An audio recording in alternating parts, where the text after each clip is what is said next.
Hello everyone. आज हम अपने अलजब्रा मैथ का फर्स्ट यूनिट जिसका नाम है मैट्रिसेस, चैप्टर भी फर्स्ट है और फर्स्ट यूनिट है आपका, उसको स्टार्ट कर रहे हैं। जिसमें आपने लगभग +2 में काफ़ी कुछ पढ़ा हुआ है इस चैप्टर के रिगार्डिंग। फिर भी आपको एक बार रिमाइंड करवा देती हूँ कि चैप्टर में क्या क्या कुछ है। सबसे पहले मैट्रिक्स की डेफिनेशन। मैट्रिक्स होती क्या है? तो हम ये कहते हैं कि m रोज़ n कॉलम्स का एक कम्बिनेशन जिसमें ऑर्डर्ड सेट होता है। फर्स्ट रो होती है, फिर सेकंड रो, इस तरह से आपके पास m rows and n columns होंगे। उन सबको जब आप इस फॉर्म में लिख देते हो तो वो क्या बन जाती है? आपकी मैट्रिक्स। उसके बाद आपके पास है रेक्टेंगुलर मैट्रिक्स।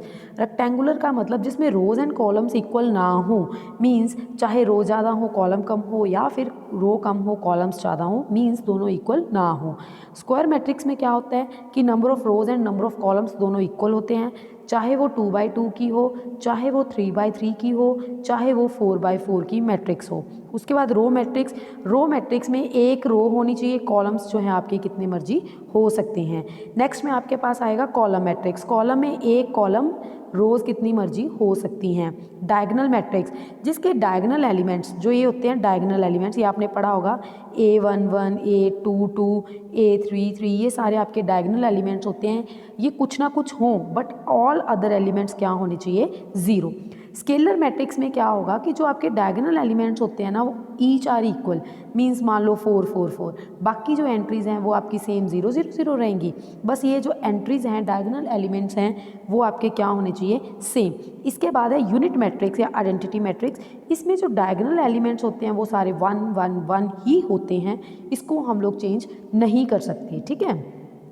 इसके बाद है आपकी ट्रायंगुलर मैट्रिक्स। ट्रायंगुलर मैट्रिक्स आपकी 2 टाइप्स में होती हैं। कौन कौन सी? Upper triangular, lower triangular. Lower triangular में डायगोनल के नीचे वाली एंट्रीज 0 होती हैं, और अपर ट्रायंगुलर में डायगोनल्स के ऊपर वाली एंट्रीज जो आपकी 0 होती हैं। उसके बाद singular and non singular matrix. Singular and non singular matrix के लिए क्या होता है आपके पास? अगर किसी मैट्रिक्स का डिटर्मिनेंट 0 आ जाए तो वो सिंगुलर, अगर किसी का डिटर्मिनेंट 0 ना आए तो वो क्या हो जाती है? आपकी नॉन सिंगुलर।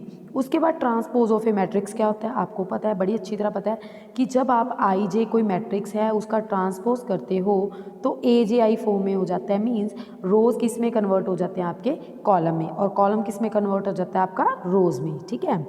उसके बाद कुछ एक प्रॉपर्टीज़ हैं कि ट्रांसपोज का ट्रांसपोज करो वापस वही आ जाता है, प्लस वाले का इकट्ठा ट्रांसपोज करो तो सेपरेट हो जाता है, प्रोडक्ट में करोगे तो वो रिवर्स ऑर्डर में खुलता है। अगर आप कॉन्जुगेट, अब आपके पास एक नया थोड़ा सा नया कंसेप्ट आ गया, वैसे आपने +1 में पढ़ा हुआ है कॉन्जुगेट। कॉन्जुगेट के लिए हमारे पास कोई भी मैट्रिक्स जो है वो आयोटा फॉर्म में होनी चाहिए, मीन्स उसमें कम्प्लेक्स नंबर्स होने चाहिए। तो उसके लिए आयोटा को जब हम माइनस आयोटा में बदल दें, जहाँ भी आपके पास कोई मैट्रिक्स पड़ी है तो वो उसका क्या बन जाता है? कॉन्जुगेट। मीन्स मान लो आपके पास स्टेटमेंट में 3 + आयोटा, तो वो कन्वर्ट हो गया 3 - आयोटा। 3 था तो 3 ही रहेगा, सिर्फ और सिर्फ आपके चेंजेस किस में आएंगे? आयोटा वाले में। उसके बाद किसी कॉन्जुगेट का कॉन्जुगेट करो वापस वही आ जाता है, प्लस का होल कॉन्जुगेट करो या सेपरेट करो बात सेम। कांस्टेंट के साथ मैट्रिक्स की मल्टीप्लाई का कॉन्जुगेट करो तब भी। प्रोडक्ट में इसमें कोई फ़र्क नहीं पड़ता, कोई रिवर्स ऑर्डर खुलने की बात नहीं है। n पावर का कॉन्जुगेट करो या कॉन्जुगेट की पावर n करो, उससे भी कोई फ़र्क नहीं पड़ता। उसके बाद आपका नया कंसेप्ट है ट्रांसपोज्ड कॉन्जुगेट, कि आप लोग पहले ट्रांसपोज करो, उसके बाद जो है आपने क्या करना है? कॉन्जुगेट करना है। या फिर देखिए, ट्रांसपोज कॉन्जुगेट का सिंबल है ए थीटा।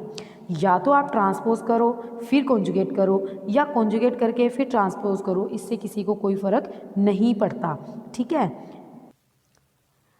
अब आपके पास जैसे ये मैट्रिक्स गिवन है, ये मैट्रिक्स गिवन है, इसमें चाहे आप पहले ट्रांसपोज करो फिर कॉन्जुगेट करना, चाहे आप पहले कॉन्जुगेट करो फिर ट्रांसपोज करना, आपके पास ए थीटा ट्रांसपोज कॉन्जुगेट ही आएगा। अब थीटा की पावर थीटा करोगे कोई फ़र्क नहीं पड़ता, वापस आ जाएगा। a + b का होल ट्रांसपोज कॉन्जुगेट करोगे या सेपरेट करोगे, उससे भी कोई फ़र्क नहीं पड़ता। बस इस बात का ध्यान रखना कि अगर मल्टीप्लिकेशन का हर्मेशन करते हो, थीटा करते हो, ट्रांसपोज कॉन्जुगेट करते हो, तो वो रिवर्स ऑर्डर में खुलेगा। इसके बाद एडजॉइंट। एडजॉइंट भी आपने +2 में बहुत बार निकाला होगा कि जितने भी आपके पास कोफैक्टर्स होते हैं, कोफैक्टर्स करने के बाद उसका ट्रांसपोज करो, आपको क्या मिल जाता है? एडजॉइंट, ठीक है। अगर एडजॉइंट की किसी मैट्रिक्स ए के साथ हम मल्टीप्लाई करें चाहे प्री में चाहे पोस्ट में आपके पास determinant of A with identity आ जाता है। ये आपकी थ्योरम है, इसका प्रूफ ज़्यादा आपको करने की ज़रूरत नहीं है इसमें।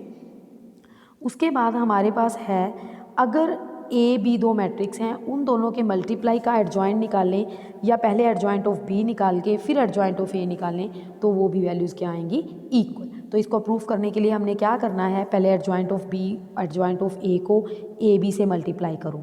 अब आप बी और एडजॉइंट ऑफ बी को अलग कर लो, एडजॉइंट ऑफ ए और ए बाहर पड़ा है। तो अभी अपन ने थ्योरम पढ़ी कि B into adjoint of B जो है determinant of B with identity आएगा। अब डिटर्मिनेंट जो है वो आपकी एक सिंगल आइडेंटिटी हो जाती है, एक एलिमेंट आ जाता है, ये मैट्रिक्स फॉर्म में नहीं रहता, इसको आप बाहर निकाल सकते हो और आपके पास A determinant A adjoint of identity A आ जाएगा।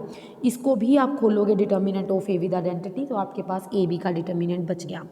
अब आपने क्या करना है, ये वैल्यूज़ आगे रख के ए बी पीछे लगाना है, तब भी कोई फ़र्क नहीं पड़ता।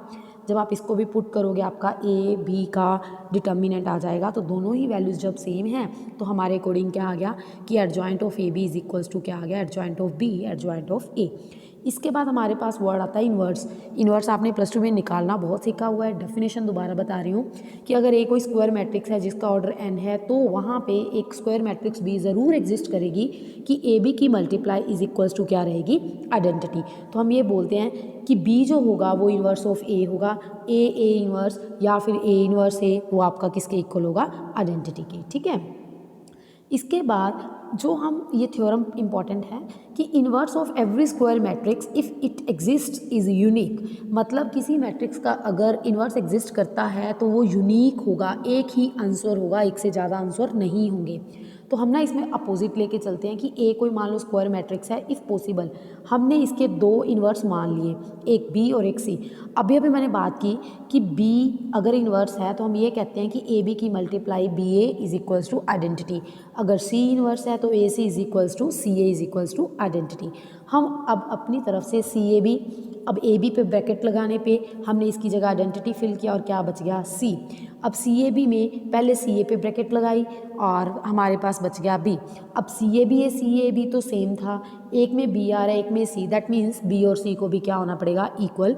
मीन्स जो हमने दो अलग अलग इन्वर्स माने थे वो सेम आ गए, तो इसका मतलब इन्वर्स इज यूनिक। उसके बाद नेसेसरी एंड सफिशिएंट कंडीशन है किसी भी स्क्वायर मैट्रिक्स की, उसके इन्वर्स के लिए क्या होना चाहिए कि उसको नॉन सिंगुलर होना ज़रूरी है।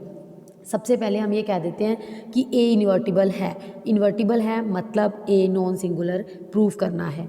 अब इन्वर्टिबल की डेफिनेशन लगा दी कि A B is equals to B A is equals to identity, दोनों तरफ डिटर्मिनेंट लो, डिटर्मिनेंट सेपरेट हो जाता है। अब दो डिटर्मिनेंट्स की मल्टीप्लाई इक्वल्स टू आइडेंटिटी का डिटर्मिनेंट, आइडेंटिटी का डिटर्मिनेंट 1 होता है, दो जनों की मल्टीप्लाई 1 है, दैट मीन्स दोनों 0 नहीं होंगे, बस इतना पता है, कुछ भी हो 0 नहीं होंगे। तो उस हिसाब से ए क्या हो गया आपका, नॉन सिंगुलर। अब उल्टा चलते हैं कि ए नॉन सिंगुलर दिया हुआ है, हमें ये शो करना है ए इन्वर्टिबल है। तो अभी अपन एक थ्योरम पढ़ी है, A into adjoint of A is equals to adjoint of A into A is equals to determinant of A. ठीक है, तो हमने दोनों तरफ डिटर्मिनेंट ऑफ ए से डिवाइड कर दिया। अब इस पूरे का नाम बी रख दिया, तो A B is equals to B A is equals to identity. तो यहाँ पे जो बी है वो आपको क्या मिल गया, ए इन्वर्स। तो ए इन्वर्स निकालने का ये अब आपको फॉर्मूला भी मिल गया। इसके बाद नेक्स्ट थ्योरम है कि अगर ए एंड बी दो नॉन सिंगुलर मैट्रिसेस हैं सेम ऑर्डर की, तो हमें ये शो करना है कि ए बी का inverse B inverse A inverse के इक्वल होगा। सबसे पहले हम यहाँ पे ये बोलेंगे कि जब ए और बी दो नॉन सिंगुलर हैं तो उनके डिटर्मिनेंट्स नॉट इक्वल टू 0 होंगे। इसका मतलब ए बी की कंबाइंड डिटर्मिनेंट भी नॉट इक्वल टू 0 होगा। अब आपने इसके इन्वर्स को इसके इक्वल प्रूफ करवाना है, तो आप ए बी की मल्टीप्लाई, इन्वर्स नहीं लगाना क्योंकि हम ये कहेंगे ए बी की मल्टीप्लाई अगर बी इन्वर्स ए इन्वर्स के साथ करते हो और वो आइडेंटिटी आ जाए तो इसका इन्वर्स ये होगा, हम इस तरह बोलते हैं। तो अपन ने इसी तरह लिखा, इसमें क्या किया, बी और बी इन्वर्स को इकट्ठा किया, ये हो गया आपका आइडेंटिटी।